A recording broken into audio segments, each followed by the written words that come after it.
सफलता की तरफ देश का नया आगाज। उद्देश्य यही, युवा शक्ति का हो विकास, जिसके लिए प्रधानमंत्री नरेंद्र मोदी लगातार प्रयास कर रहे हैं। और इसी कड़ी में startup India, stand up India की घोषणा प्रधानमंत्री ने 15 अगस्त 2015 को लाल किले की प्राचीर से की थी।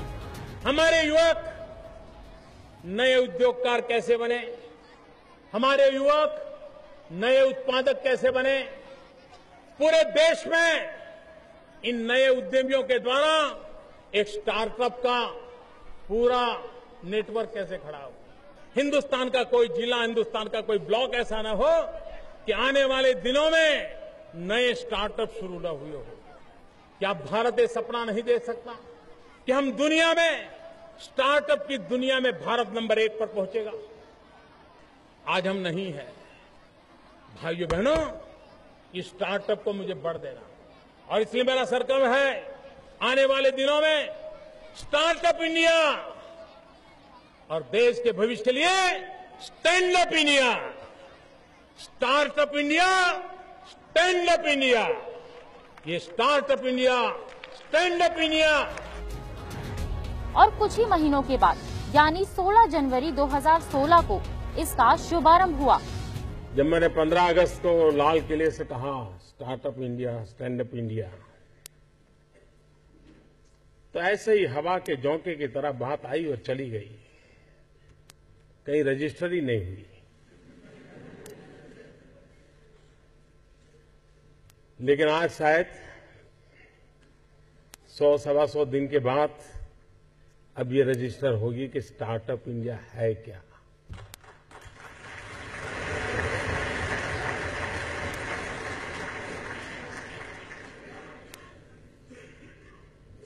लेकिन हो सकता है कि मेरे नसीब में नरेंद्र मोदी चाय बेचने वाला कुछ कर पाए या न कर पाए, लेकिन देश के करोड़ों नौजवान कुछ कर पाए, ये उम्मीद तो मेरे दिल में भरी पड़ी है।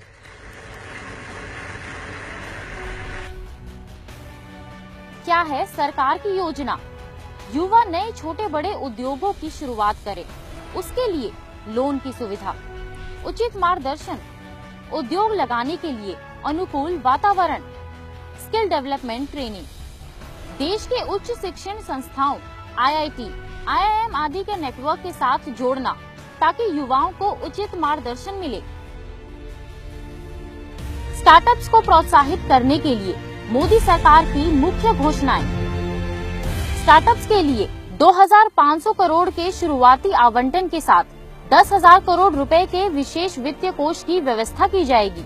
स्टार्टअप के लिए अगले 4 सालों तक करीब 500 करोड़ रुपए के सालाना प्रावधान के साथ क्रेडिट गारंटी योजना शुरू की जाएगी। स्टार्टअप से होने वाली आय को पहले 3 साल तक आयकर से मुक्त रखा जाएगा।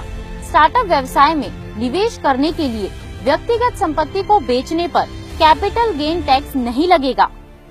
स्टार्टअप व्यवसाय के लिए पेटेंट फीस में 80% तक की कमी की जाएगी। दलित, आदिवासियों और महिलाओं को उद्यमिता की ओर प्रोत्साहित करना। लगभग 125 लाख बैंकों की शाखाएं युवाओं, कम से कम एक दलित या आदिवासी एक महिला उद्यमी को ऋण प्रदान करके प्रोत्साहित करेगी, जिससे युवाओं में उद्यमी बनने की प्रेरणा जगेगी। ये रोजगार लेने की ओर नहीं, औरों को रोजगार देने की प्रेरणा के साथ आगे बढ़ेंगे। तभी तो देश में रोजगार के अवसर बढ़ेंगे और देश तेजी से आगे की तरफ अग्रसर होगा। और इन युवाओं को startup India, stand up India के माध्यम से पूरी दुनिया में अपनी प्रतिभा को कारोबार के माध्यम से दिखाने का मौका मिलेगा।